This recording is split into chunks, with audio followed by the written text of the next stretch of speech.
13 April 2029 হাজার ফুটের থেকেও বড় অ্যাস্ট্রয়েড পৃথিবীর অনেক সামনে হয়ে যাবে। আপনি একবার ভাবুন, এটা কোনো কারণে যদি পৃথিবীর সঙ্গে ধাক্কা লেগে যায় তাহলে এমন ভয়ঙ্কর দৃশ্য দেখা যাবে যা মানুষের জীবনে কেউ কখনো দেখেনি। হিরোশিমাতে যে বোমাটি ফেলা হয়েছিল তার থেকে প্রায় 1 মিলিয়ন শক্তি রিলিজ হবে। বড় বড় বিল্ডিং থেকে শুরু করে সবকিছু নিমেষে ধ্বংস হয়ে যাবে, যা মানুষের অস্তিত্ব নাও থাকতে পারে। কিন্তু এটাই নয়, 12 জানুয়ারি 2038 সালে আরো একটি অ্যাস্ট্রয়েড পৃথিবীর সঙ্গে ধাক্কা লাগার চান্স রয়েছে। একবার এই পোস্টটা দেখুন, পৃথিবীর সঙ্গে ধাক্কা লাগার পুরো 72% চান্স রয়েছে। নাসা সবাইকে অ্যালার্টও করে দিয়েছে এবং এর উপর রিসার্চও শুরু করে দিয়েছে। এখন ইসরো বলছে ভবিষ্যতে একাধিক অ্যাস্ট্রয়েড পৃথিবীর দিকে আসতে চলেছে। এখন শুধু একটাই অপশন, মাসে মাইগ্রেট করা, যা সব গ্লোবাল স্পেস এজেন্সি এর উপর কাজ করছে। আসলে কতটা সত্য এইসব খবরের মধ্যে, আর কোন কোন অ্যাস্ট্রয়েড পৃথিবীর পক্ষে বেশি ক্ষতিকর, এই ভিডিওতে আপনাকে সব জানাবো, তাই ভিডিওটিকে লাস্ট পর্যন্ত অবশ্যই দেখুন।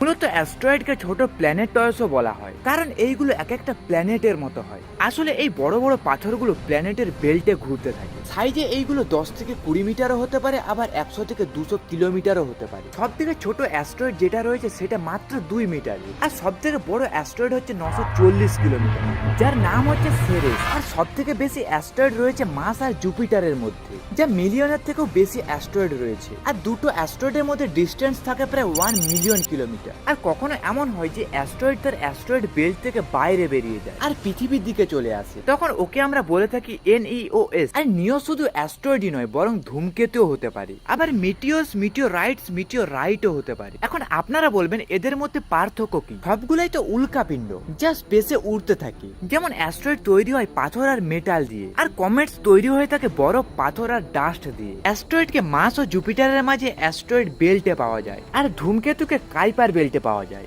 এই বেল্ট নেপটিউনের আগে থাকে। ধূমকেতু যখন স্পেসে উড়ে যায় তখন তার পেছনে একটি লেজের মতো দেখা যায়, যা অ্যাস্ট্রয়েডে এটা দেখা যায় না। হ্যাঁ, ধূমকেতু সাইজ অনেকটাই বড় হয়, 8 থেকে 10 কিলোমিটার। যখন কোনো ধূমকেতু পৃথিবীর সামনে হয়ে যাবে তখন আপনি খালি চোখে দেখতে পারবেন। আর অ্যাস্ট্রয়েডকে দেখার জন্য আপনাকে টেলিস্কোপের ব্যবহার করতে হবে। আর ভয়ঙ্করের দিক থেকে দেখতে গেলে অবশ্যই অ্যাস্ট্রয়েডের থেকে ধূমকেতু অনেকটাই ভয়ঙ্কর হয়ে থাকে। 1 নম্বরে হচ্ছে অ্যাস্ট্রয়েডের থেকে ডবলের বেশি স্পিড থাকে ধূমকেতু, আর 2 নম্বর হচ্ছে ওয়ার্নিং টাইম খুব কম হয়ে থাকে। কখন কোন ধূমকেতু পৃথিবীর মধ্যে এসে পড়ে যাবে তা বেশিক্ষণ আগে জানা যাবে। আর মিটিওরয়েড যেটা হয় সেটা হচ্ছে অ্যাস্ট্রয়েডের একটা ছোট্ট টুকরো। যখন কোনো মিটিওরয়েড পৃথিবীর অ্যাটমসফিয়ারে ঢুকে যায় সেই সময় তার স্পিড অনেকটাই বেড়ে যায়, যার ফলে সেই পাথরটা বাতাসের সঙ্গে ঘর্ষণ খায়। তখন সেই পাথরের টুকরো হাজার হাজার ডিগ্রি সেলসিয়াসে পৌঁছে যায়, আর সেই সময় আমরা তখন লাল আলোর মতো দেখি। আর যখন কোনো অ্যাস্ট্রয়েড পৃথিবীতে এসে অলরেডি পড়ে যায় তখন সেটাকে আমরা বলে থাকি মিটিওরাইট। এবার আমাদের যেটা সব থেকে বেশি ইম্পর্টেন্ট সেটা হচ্ছে NEOS। যে অ্যাস্ট্রয়েড গুলো পৃথিবীর খুব সামনে হয়ে যাচ্ছে সেগুলো পৃথিবীতে এসে না পড়ে যায় আর পৃথিবীর ধ্বংস না হয়ে যায়, কারণ এটা অলরেডি হয়ে গেছে। 66 মিলিয়ন বছর আগে ডাইনোসরের সাথে এই অ্যাক্সিডেন্ট যখন হতে পারে তাহলে এটাও হতে পারে।